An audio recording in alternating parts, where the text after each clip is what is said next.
Siyempre pagkatapos ng luto, alam nyo na kasunod.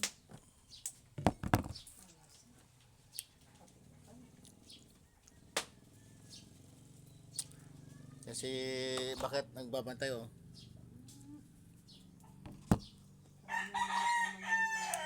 Kayong manok yan kuya sa'yo lahat?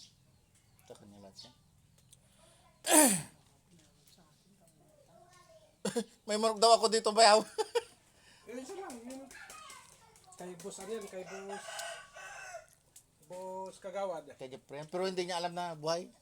Hindi alam. Hindi alam niya may manok pa siya.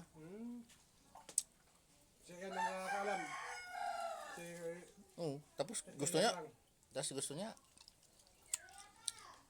Gugustuhin mo niya. Nakalip para. Yung mga sa bahay kanina. Diyos lang. Del Monte. Yung sa bahay pa kanina yun. boss Ilir.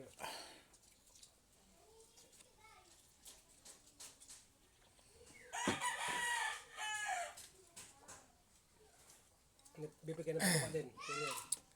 Di sabi ko ano.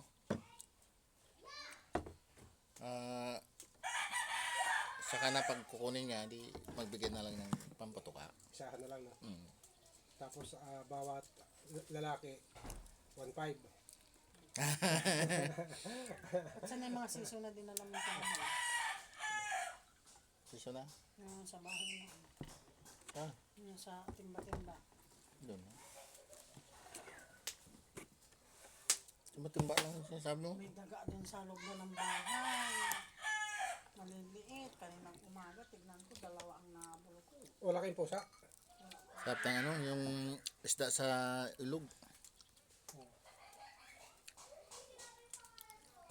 Sariwa kahapon. Ngayon lang kami nakakatim kasi busy sa trabaho.